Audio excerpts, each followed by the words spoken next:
Nel pomeriggio di ieri, attorno alle ore 17, c'è stato un tentativo di furto, forse andato a buon fine, al parco commerciale Clodì di Brondolo. Testimoni hanno visto fuggire un 30-35enne, inseguito dal commesso del negozio OVS, mentre una folla di clienti guardava.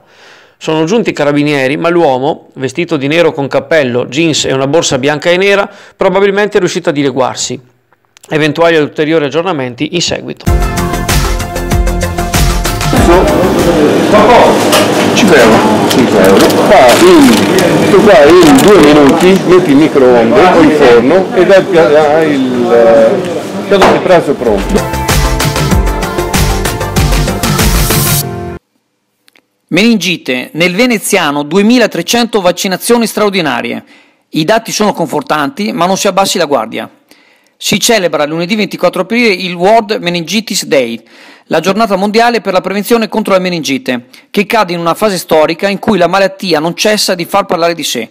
Non cessa l'allarme in Toscana, dove nell'ultimo anno, nei primi mesi del 2017, ha colpito quasi 50 persone, con oltre 30 casi di meningococco C accertato, ed ha causato 7 decessi, e grande eco ha avuto nei primi giorni di agosto il caso tragico avvenuto a margine della giornata mondiale della gioventù.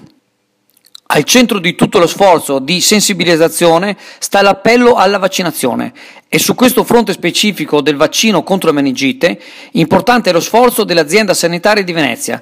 Tra gennaio e marzo di quest'anno, sottolinea il direttore generale Giuseppe Dalben, abbiamo messo in campo una task force dedicata al contrasto di questa patologia.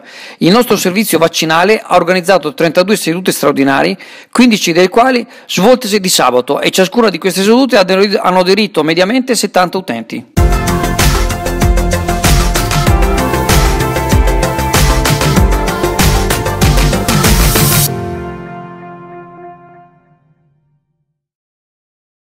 Venti pannelli di storia della resistenza sottomarina e di rilancio delle attività produttive nel dopoguerra per merito degli stessi marinanti e dei partiti popolari di massa che hanno organizzato lo sviluppo. Nell'androne del Palazzo Municipale di Chioggia, una mostra visitabile fino al 2 maggio rende onore a chi, nel popolo, ha combattuto per la liberazione d'Italia e della città. Curato dalla professoressa Gina Duse, l'allestimento fa conoscere finalmente al pubblico gli incartamenti rinvenuti nella soffitta dell'attuale sede del Partito Democratico in via San Marco, risalenti al periodo tra il 1943 e il 1947. L'esposizione è stata resa possibile dal contributo dell'ANPI, dell'Auser e del sindacato pensionati CGIL, oltre che dall'amministrazione comunale nel quadro delle iniziative per il 25 aprile.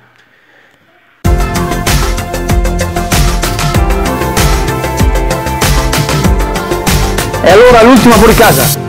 Domani si gioca contro la Piovese, ma devo dirti, Andrea, come avranno percepito anche naturalmente i nostri telespettatori, la pausa pasquale è stata più lunga del previsto. È vero che la nostra formazione degli allievi di Massimiliano Schettino ha vinto il campionato di Barcellona, è vero anche che ci sono state altre formazioni impegnatissime, vedi appunto la Juventus di Massimiliano Allegri, ma comunque anche la formazione dell'Adriese che sta ottenendo dei buoni risultati, o il Venezia che è ritornato in Serie B. La Clodiense che invece è rimasta ferma, ha atteso appunto questa ultima partita in trasferta del campionato, la giocherà comunque a pochi minuti dalla nostra laguna, la giocherà a Piove di Sacco, in quello che è stato un po' il fortino dove si è costruito appunto dalla vittoria di Coppa Italia. Una vittoria di Coppa Italia che era arrivata dopo le festività di Natale, dopo il 6 di gennaio, e quindi le speranze naturalmente sono quelle di poter mantenere gli 8 punti di vantaggio nei confronti del Pozzonovo, giocarsi solo il turno successivo poi dei playoff eliminando quelli del girone, e perché no attendere anche qualche buona notizia da Villafranca, dove c'è l'ultima partita dell'Ambrosiana.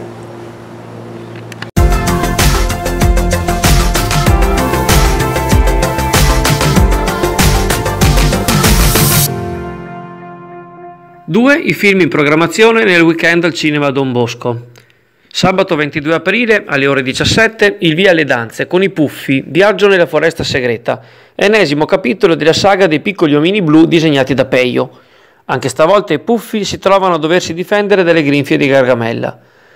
La pellicola sarà replicata domenica 23 aprile alle ore 15 e alle 17:30. Sempre stasera, ma alle ore 21, sarà proiettato il film Barriere, regia di Denzel Washington, che è anche l'attore protagonista. È la storia di una ex promessa del baseball che lavora come netturbino a Pittsburgh e della sua complicata relazione con la moglie, il figlio e gli amici. Barriere andrà sugli schermi del cinema salesiano anche domani, domenica 23 aprile, e poi mercoledì 26, sempre con inizio alle ore 21.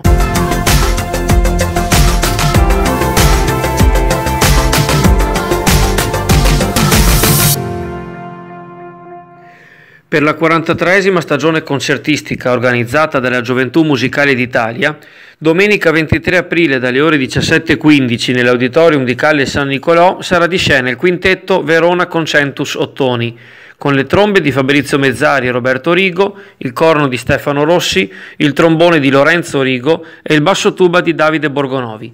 I 5 strumentisti si esibiranno in un repertorio da Rossini, Verdi, Liszt fino a Fred Buscaglione. Il biglietto del concerto costa 3 euro, l'abbonamento a tutta la rassegna costa 15.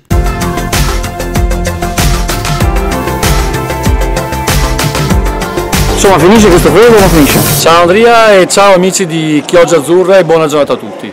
Dunque l'approssimarsi di questo weekend ci garantirà sicuramente due belle giornate, terze, aria nettamente meno frizzante degli altri giorni, grazie all'anticipo di un ciclone dell'Azzorra che sta propagandosi verso il comparto europeo. Questo garantirà sicuramente 2 giornate, come detto, ottime, ottima visibilità, scarsa ventilazione nel pomeriggio e temperature che finalmente guadagneranno i 19-21 gradi. La situazione non cambierà di molto anche per i prossimi giorni a venire, quando però all'altezza di martedì sera le cose cominceranno a cambiare, ma questa è materia di altri giorni. Dunque godiamoci questo weekend e buon weekend a tutti naturalmente.